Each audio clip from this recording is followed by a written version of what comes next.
दास्तां। बुढ़ापा अभिशाप नहीं, बुढ़ापा बनेगा उत्सव जिंदगी का। अटल वयो अभ्युदय योजना बनाए बुजुर्गों की जिंदगी को आसान, लौटाए उनका खोया हुआ स्वाभिमान। कहा जाता है बुढ़ापा अपने आप में एक रोग है। उम्र बढ़ने के साथ हमारे बुजुर्गों को होती है कई तरह की शारीरिक समस्याएं। ऐसे में गरीब, असहाय, वरिष्ठ नागरिकों के पोषण के लिए सरकार ने उठाए हैं कदम। अटल वयो अभ्युदय योजना दिलाती है बुजुर्गों को सही पोषक भोजन। लगभग 50,000 बुजुर्गों को लाभ देने के लिए 39.6 करोड़ बजट में आवंटित किए गए हैं, जिससे होगा हमारे वरिष्ठ जनों का अभ्युदय। साथ ही सहारा बनी वरिष्ठ जनों का राष्ट्रीय वयोश्री योजना, जिसमें गरीबी रेखा के नीचे के हमारे सम्माननीय वरिष्ठों को मिलेंगे सहायक उपकरण और जीवन सहायक यंत्र, जैसे wheel chair, hearing head, walker, जिससे खिल उठी हमारे बड़ों की खोई मुस्कान, क्योंकि हमारे बुजुर्ग हमारा अभिमान। CRA द्वारा निर्मित, सामाजिक न्याय एवं सशक्तिकरण मंत्रालय, भारत सरकार द्वारा जनहित में जारी। आप सुन रहे हैं रेडियो दस्तक 90.8 FM। आइए सुनते हैं सामाजिक न्याय और अधिकारिता मंत्रालय के सौजन्य से कम्युनिटी रेडियो एसोसिएशन द्वारा निर्मित अटल वयो अभ्युदय योजना पर आधारित कार्यक्रम हमारे बुजुर्ग हमारा अभिमान का भाग 17, रजत अर्थव्यवस्था। सपनों का बादल तुझे बुलाए। कहते हैं बुजुर्गों की दुआ में असर बहुत है, हर एक तूफान का रुख मोड़ देती है। तेरा हर कदम जो खुदारी का हो, हमारे बुजुर्ग हमारा अभिमान। सर उठा के जी। ओहो, मेरी लाडली पोती कहाँ रह गई? ऐसे तो मुझे बड़ा बोलती है कि मैं लेट कराता हूँ। लक्ष्मी बेटा, ओ लक्ष्मी, क्या बात है, आज मन नहीं है स्टूडियो जाने का? जाना तो है दादाजी, पर मैं थोड़ी उलझन में हूँ। अरे मेरी पोती वो भी उलझन में? लगता है आज सूरज गलत दिशा से उगाया है। अच्छा, बता किस बात की परेशानी है तुझे? दादाजी, कल इकोनॉमिक्स की क्लास में सर हमें हमारी अर्थव्यवस्था के बारे में पढ़ा रहे थे। अरे तो बस इस बात से परेशान है तू, क्योंकि तू इस विषय में थोड़ी कमजोर है। अरे मेरे प्यारे दादाजी, पूरी बात तो सुन लीजिए। अच्छा, सुना। हाँ, तो बीच में सर हमें सिल्वर अर्थव्यवस्था के बारे में बता रहे थे। मेरी तो कुछ भी समझ में नहीं आ रहा था, और हाँ, होमवर्क भी इसी से रिलेटेड दे दिया है। अरे प्यारी बिटिया, बस इतनी सी बात पे परेशान हो गई तुम। चलो आज इसी विषय पर स्टूडियो चल के बात करते हैं। अच्छा, सच में? आपको पता है, फिर तो एक तीर से 2 शिकार हो जाएंगे। मेरा होमवर्क भी पूरा हो जाएगा और अपने रेडियो श्रोताओं को जानकारी भी मिल जाएगी। सुनिए, आज हम जानेंगे integrated programme for senior citizen IPSRC के बारे में। इस योजना के तहत सहायता कार्य करने के लिए एजेंसियां प्रदान की जाएंगी, जैसे राज्य, केंद्र शासित प्रदेश सरकारें, पंचायती राज संस्थान, स्थानीय निकाय और पात्र गैर सरकारी स्वैच्छिक संस्थान, जिससे हमारे बुजुर्गों के जीवन की गुणवत्ता में आएगा सुधार। इसके तहत वृद्ध जनों को आश्रय, भोजन, चिकित्सा देखभाल और एंटरटेनमेंट की सुविधा भी प्रदान की जाएगी। साथ ही उन्हें सक्रिय और उत्पादक बुढ़ापे के लिए प्रोत्साहित किया जाएगा, जिससे उनका जीवन मूल्य और बढ़े। जी हाँ, वरिष्ठ नागरिकों के घरों, महिलाओं के लिए वरिष्ठ नागरिकों के लिए घरों का रखरखाव, जिसमें सांसद आदर्श ग्राम योजना के तहत आने वाले घर भी शामिल हैं, जहां उन्हें निःशुल्क भोजन, आश्रय, देखभाल, मनोरंजन जैसी सुविधाएं दी जाएंगी। तो अब वरिष्ठ नागरिकों को मिला उनका सम्मान, जीवन होगा उनका आसान। हमारे बुजुर्ग हमारा स्वाभिमान। CRA द्वारा निर्मित, सामाजिक न्याय और अधिकारिता मंत्रालय के द्वारा जनहित में जारी।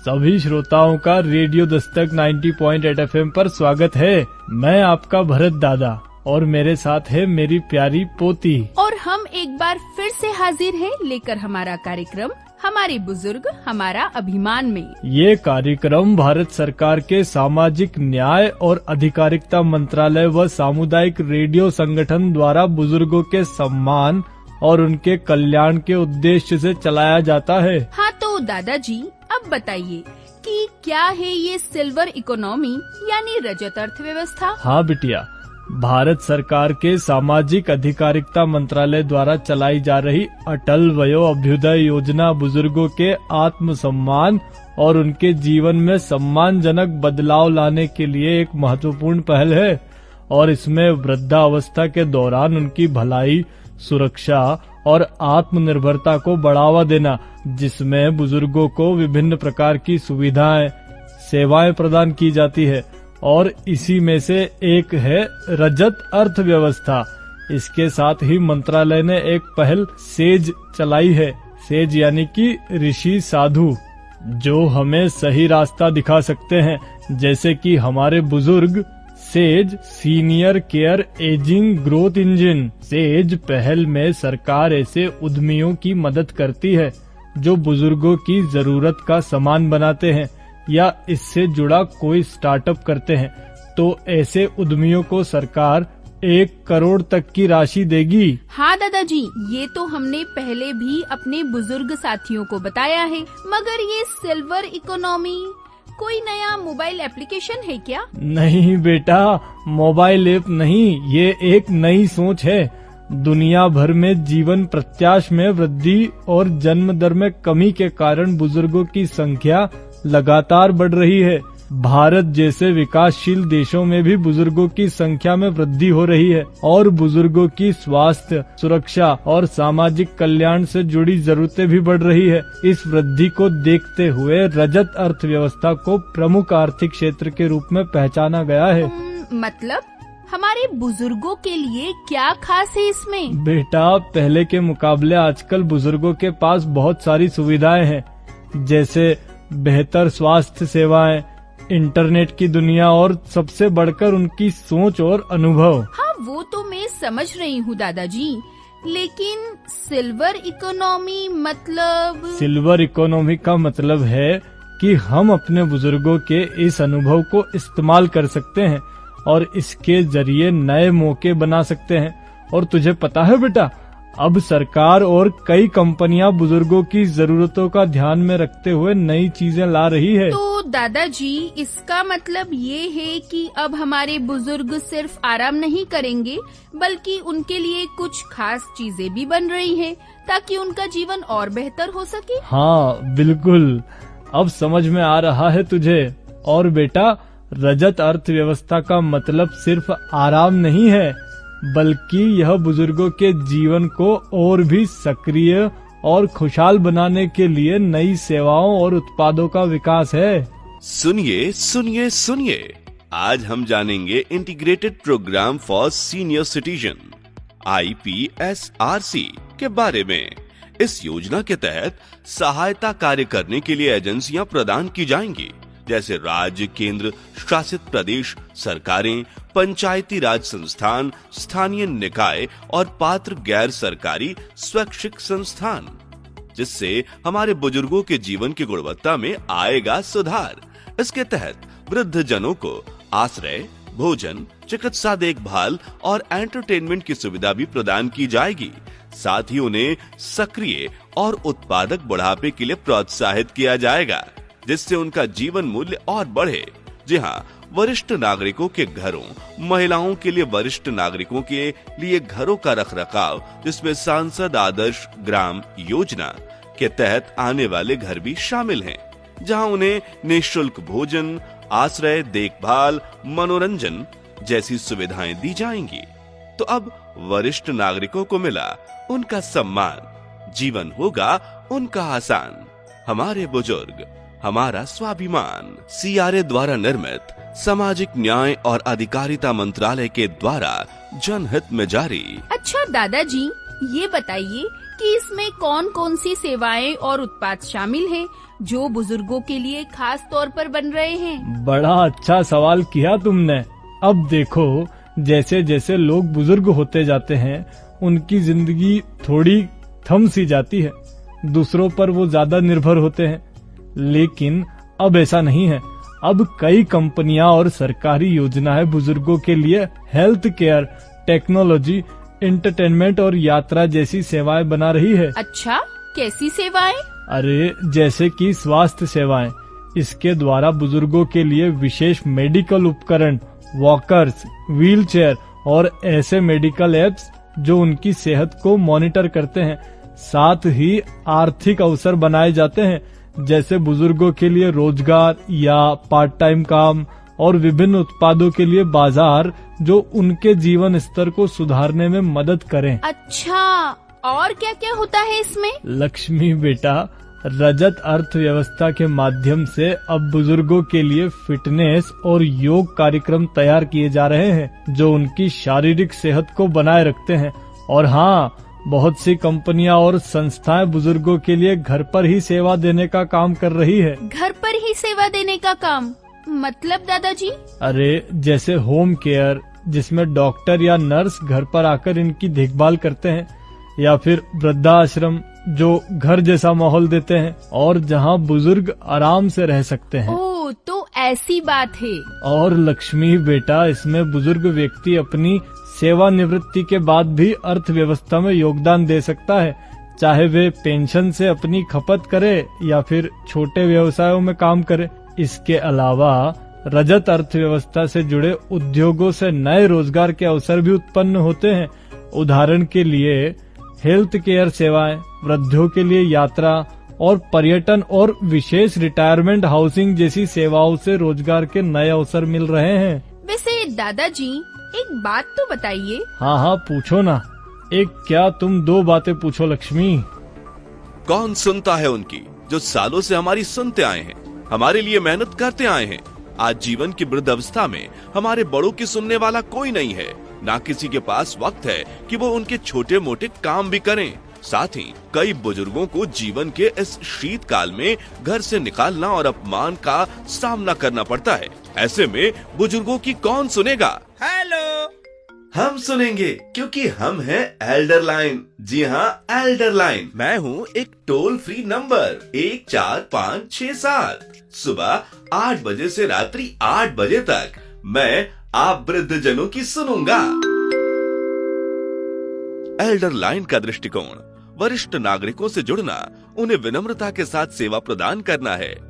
एल्डर लाइन वृद्ध जनों की शिकायतों को सुलझाता है, जरूरी जानकारी देता है। साथ ही एल्डर लाइन बुजुर्गों के पास जाके उनकी स्थिति भी जानता है और बुजुर्गों के कार्य सामूहिक रूप से निपटाता है।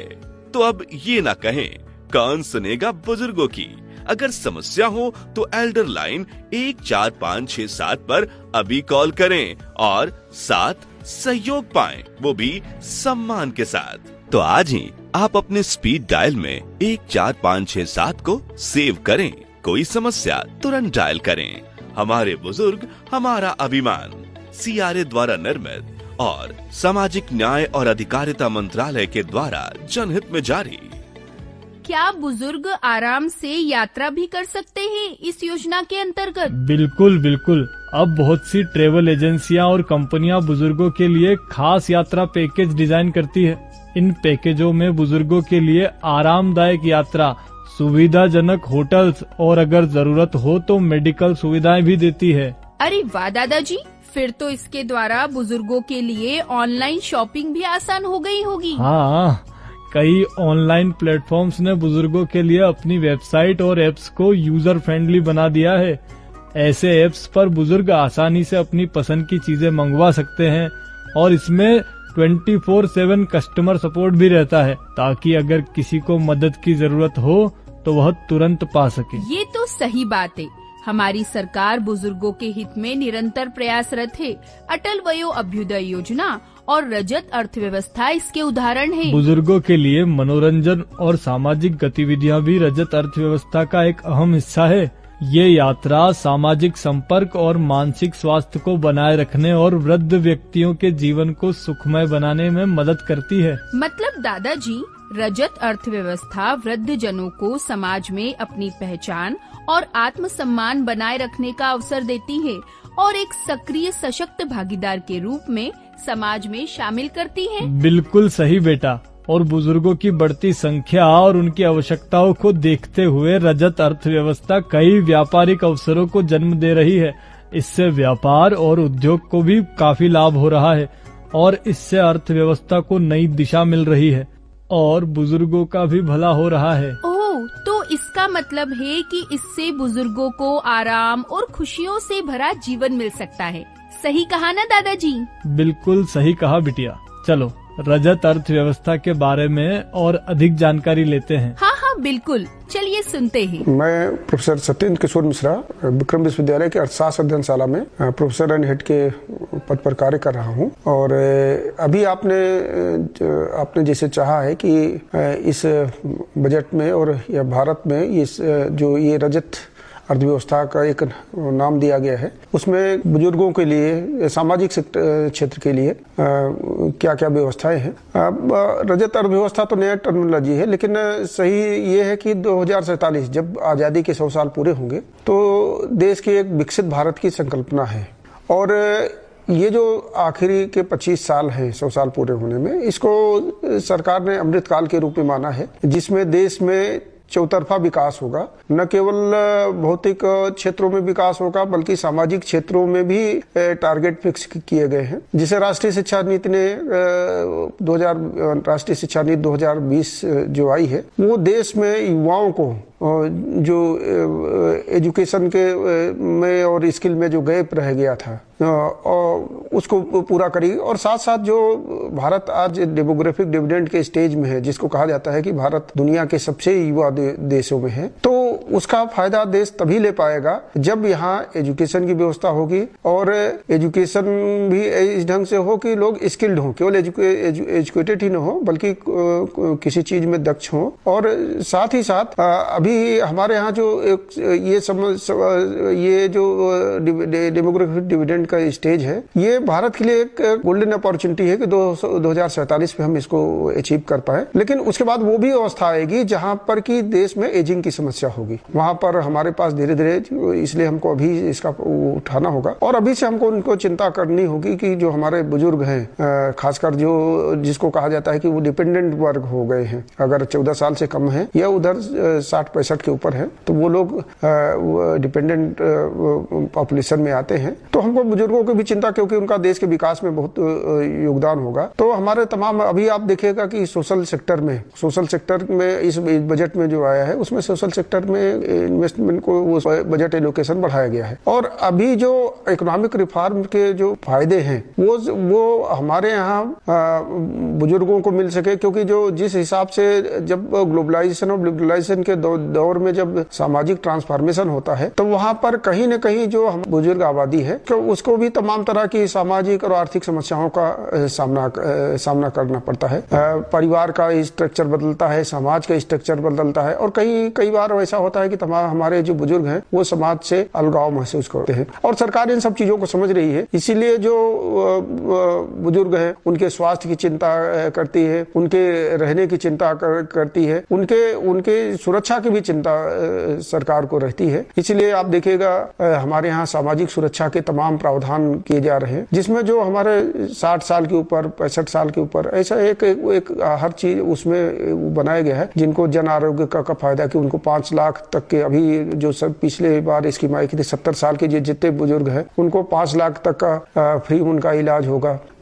उसके साथ उनके पास उनके लिए पेंशन की व्यवस्था की जा रही है। उनके लिए कई बार शहरों में जहां पर उनके न्यूक्लियस फैमिली के कारण बच्चे उनकी देखभाल नहीं कर पाते हैं, तो उनके लिए एक तरह से आवास की भी व्यवस्था रहती है, जहां तमाम बुजुर्ग एक साथ रह करके एक दूसरे की भी चिंता करते हैं। और सरकार की जिम्मेदारी तो है ही है, और इस हिसाब से जब काम करते हैं तो उनको भी समाज से अलगाव नहीं महसूस होता है और उनको भी लगता है कि भाई हमने जिस समाज को इतने इतने दिनों तक हम जिसको आगे ले आए हैं वो भी हमारी चिंता कर रहा है। तो वो भी चीजें इसमें हुई है। और जो सरकार इस बात को समझ रही है कि जब हम 2047 में हम एक विकसित भारत का सपना साकार करेंगे तो समय समाज का कोई भी वर्ग जो सबसे ज्यादा वल्नरेबल क्लास है वो हमारी बुजुर्ग आबादी रहेगी। कहीं ऐसा न हो कि उनको वो चीज जिसके वो हकदार हैं वो न मिल पाए। तो इसलिए उनके स्वास्थ्य की शिक्षा क्योंकि उनके लिए सबसे ज्यादा जरूरी होती है, उनके लिए आर्थिक सहायता, उनके खाने पाने की व्यवस्था, उनके देख रेख के, और उनसे साथ साथ उनका जो मनोवैज्ञानिक अलगाव होता है उसकी भी चिंता करनी होगी। तो इसलिए तमाम तरह के शेल्टर होम्स हैं, उसके लिए एनजीओ भी तमाम स्वयंसेवी संस्थाएं भी करती हैं। लेकिन स्वयंसेवी संस्थाओं के सहारे पे सरकार रह नहीं सकती है। सरकार की अपनी जिम्मेदारी है, अगर वो कर रहे हैं तो ठीक है, लेकिन सरकार भी उसके लिए चिंता कर रही है। और बजट में ये सब चीजें धीरे धीरे अब आना चालू हुई है कि हर शहर में, हर नगर में शेल्टर होम्स होने चाहिए। हाँ तो लक्ष्मी बेटा, अब तो समझ गई होगी सिल्वर इकोनॉमी के बारे में। हाँ दादाजी, इससे तो मेरा होमवर्क भी काफी आसान हो जाएगा। तुम्हारे होमवर्क को और आसान किए देता हूँ इस रेडियो नाटक के द्वारा। वाओ दादाजी, यू आर सो जीनियस।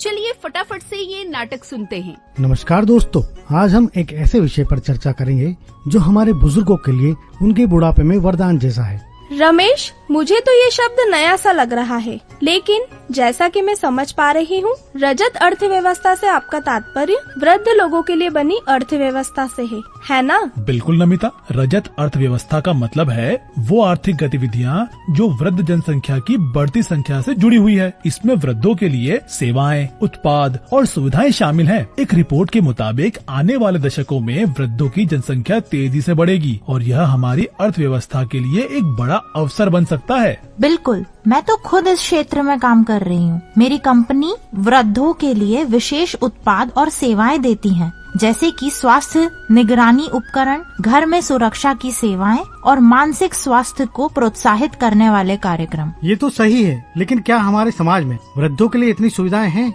जितनी उन्हें चाहिए? ये एक बहुत महत्वपूर्ण सवाल है रमेश। फिलहाल तो हमारी नीतियाँ और सेवाएं वृद्धों की वास्तविक जरूरतों को पूरा करने के लिए पर्याप्त नहीं है। हमें एक समग्र दृष्टिकोण की जरूरत है जिसमें बुजुर्गों के लिए स्वास्थ्य, सुरक्षा और सामाजिक सहभागिता के साथ साथ आर्थिक अवसर भी प्रदान किए जाएं। बिल्कुल सही कहा आपने नमिता। अगर हम रजत अर्थव्यवस्था को तरीके से समझ सकें तो यह हमारे समाज के लिए बहुत फायदेमंद साबित हो सकता है। इसमें वृद्धों के लिए ही नहीं बल्कि यह उद्योगों को भी एक नया आयाम देगा। उदाहरण के लिए हेल्थ केयर, आवास, यात्रा और यहाँ तक कि वृद्धों के लिए टेक्नोलॉजी डिवाइसेस भी विकसित हो सकते हैं। और यदि हम वृद्धों को सशक्त बनाएंगे तो वे अपने जीवन में खुशहाल और सक्रिय रहेंगे और यह समाज की समृद्धि में भी योगदान देगा। मैं मानती हूँ कि रजत अर्थव्यवस्था एक सुनहरा अवसर है। बिल्कुल सारिका, हमें इसे समझने और अपनाने के लिए एकजुट होना होगा। यही समय है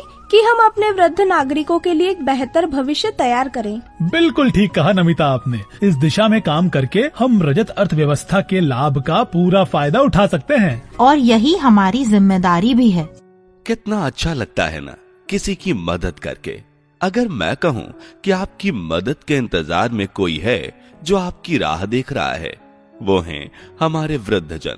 दोस्तों, आज वृद्धजनों की जरूरतों और उनके मदद के लिए होती लोगों की कमी को देखते हुए हमारे भारत सरकार ने आप जैसे युवाओं को जेरियाट्रिक केयर गिवर्स बनने का मौका दिया है। वो युवा या युवतियां जिन्हें लोगों की मदद कर, स्पेशली बुजुर्गों की मदद कर दिल में होती है खुशी, तो आप भी इसका लाभ उठा सकते हैं। ट्रेनिंग पाने के बाद आप बुजुर्गों की उचित देखभाल कर सकते हैं। उनकी डेली लाइफ और गैर डेली लाइफ पहलू के साथ साथ वरिष्ठ नागरिकों के कल्याण और उनकी संगति का भी ध्यान रख सकते हैं। अभी 3180 जेरियाट्रिक केयर गिवर्स को प्रशिक्षित किया जा चुका है। आप भी इसमें प्रशिक्षित हो सकते हैं और किसी के चेहरे की मुस्कान बन सकते हैं।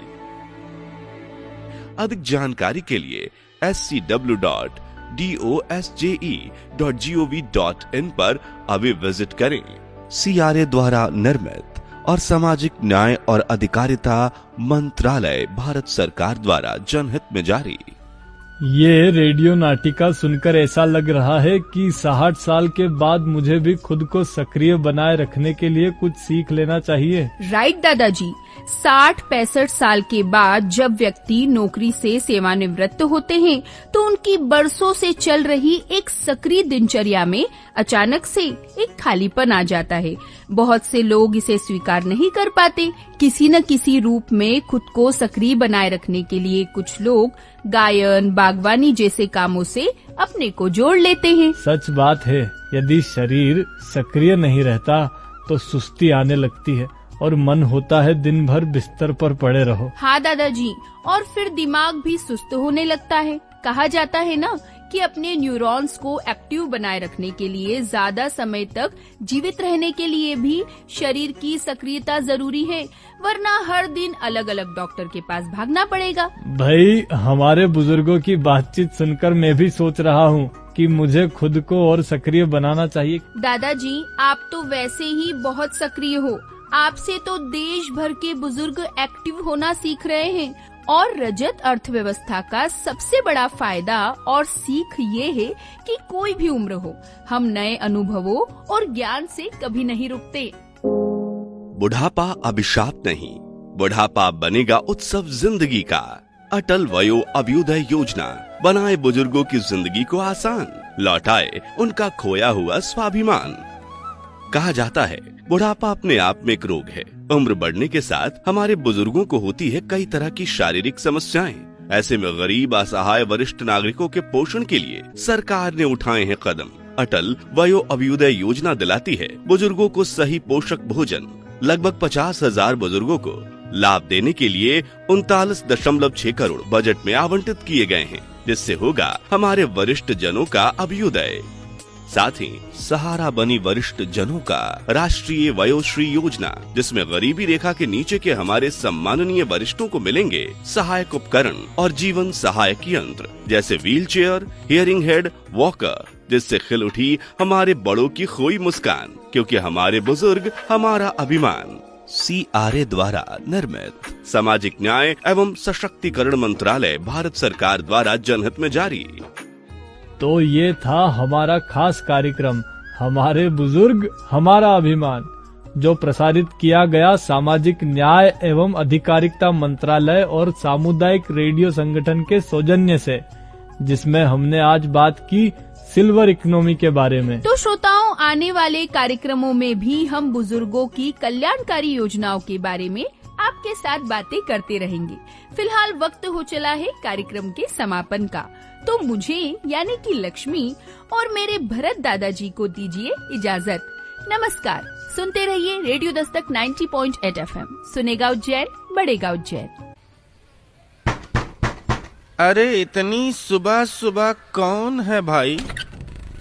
अरे बड़े बाबू, मेरे घर आप?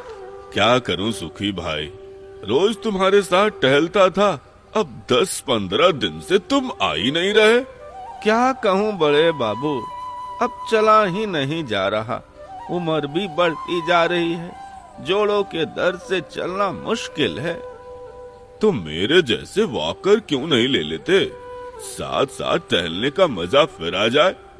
अरे बड़ा बाबू, हमारे पास इतने पैसे कहाँ कि हम भी ले लें अपना वॉकर।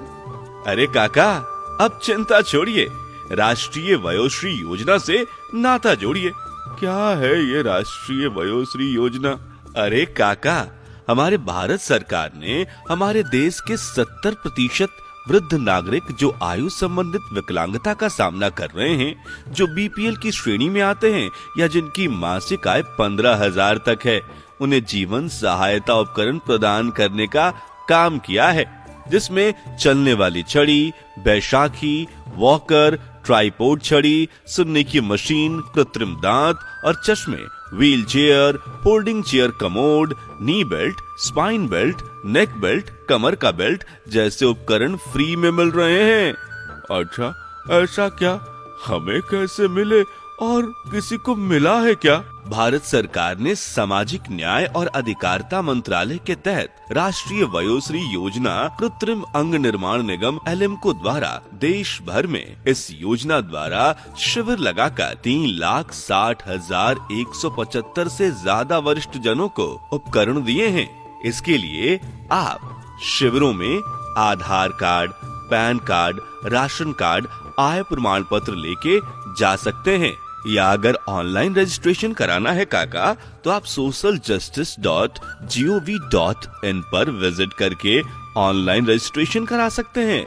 और सबसे सरल तो ये होगा कि आप एल्डर लाइन 14567 पर कॉल करें अभी। अरे वाह, कितनी अच्छी जानकारी दी तुमने। अब मैं भी लूंगा वॉकर और बड़े बाबू के साथ मैं भी सैर पे जाऊंगा। वयोश्री योजना का लाभ उठाएं, वृद्ध जनों का सम्मान उन्हें लौटाएं। CRA द्वारा निर्मित सामाजिक न्याय और अधिकारिता मंत्रालय द्वारा जनहित में जारी। सपनों का बादल तुझे बुलाए। कहते हैं बुजुर्गों की दुआ में असर बहुत है। हर एक तूफान का रुख मोड़ देती है। तेरा हर कदम जो खुदारी का हो। हमारे बुजुर्ग हमारा अभिमान। सर उठा के जी। रेडियो दस्तार।